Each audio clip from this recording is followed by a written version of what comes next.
मेरा नाम अरविंद है और मैं एक छोटे से गांव का रहने वाला हूँ। हमारा गांव पहाड़ियों और घने जंगलों से घिरा हुआ है। बचपन से ही मैंने अपने दादा दादी से खबीस की कहानियां सुनी थीं।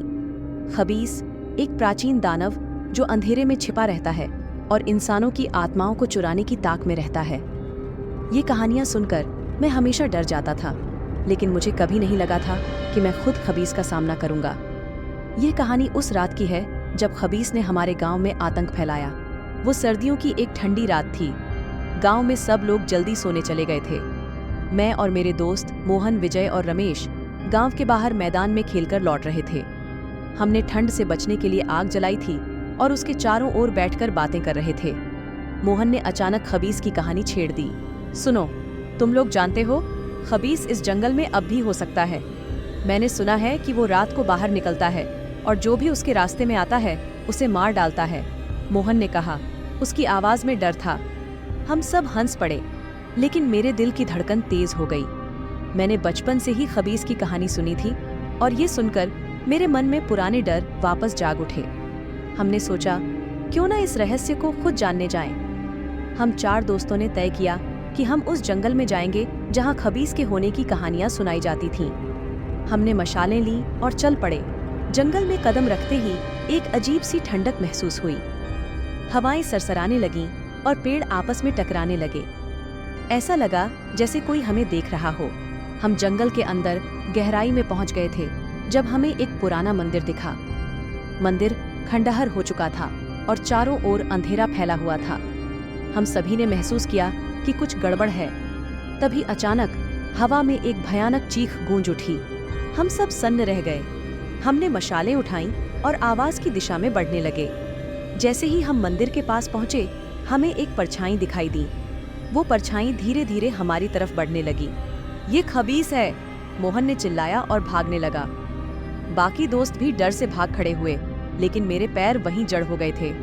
वो परछाई अब बिल्कुल मेरे सामने थी। उसकी लाल आंखें चमक रही थीं और उसके मुंह से खून टपक रहा था। मैंने अपनी सारी हिम्मत जुटाई और भागने की कोशिश की, लेकिन वो परछाई मेरे पास आ गई और उसने मेरे गले को कसकर पकड़ लिया। मुझे ऐसा लगा जैसे मेरी आत्मा मेरे शरीर से खींची जा रही हो। मैंने भगवान से प्रार्थना की और जोर से चीखा, मुझे छोड़ दो। अचानक एक तेज रोशनी चमकी और खबीस चीखता हुआ पीछे हट गया। मैंने देखा कि मेरे दोस्त विजय एक पवित्र धागा लेकर खड़ा था। उसने धागा खबीस की ओर फेंका और खबीस धीरे धीरे गायब हो गया। विजय ने मेरी जान बचाई थी। हम दोनों ने जल्दी से वहां से भागने का फैसला किया। हम भागते भागते गांव पहुंचे और बाकी दोस्तों को भी सुरक्षित पाया।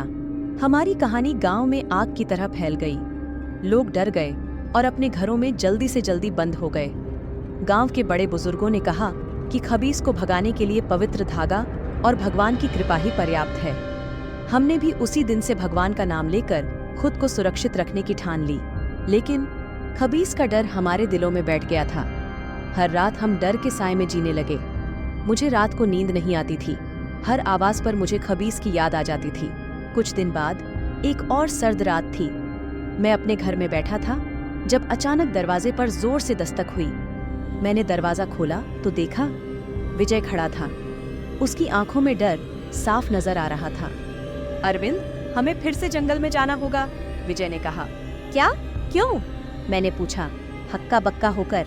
मुझे लगता है खबीस वापस आ गया है। मैंने उसे देखा है। हमें कुछ करना होगा, वरना वो हमें मार डालेगा। हम चारों दोस्त फिर से जंगल की ओर चल पड़े। इस बार हम और भी ज्यादा सतर्क थे।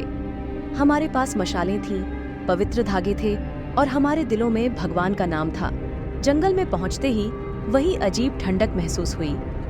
हमें लगा जैसे कोई हमारी निगरानी कर रहा हो। हम धीरे धीरे मंदिर की ओर बढ़ने लगे। हम मंदिर के पास पहुंचे और अंदर जाने का फैसला किया। अंदर का दृश्य भयानक था।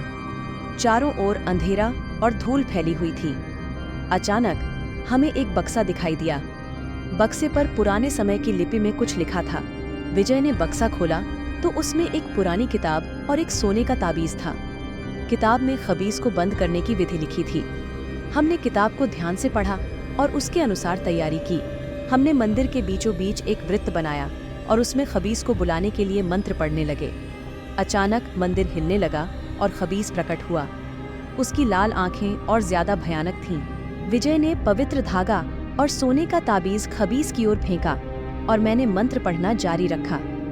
खबीस जोर जोर से चिल्लाने लगा और उसका शरीर जलने लगा।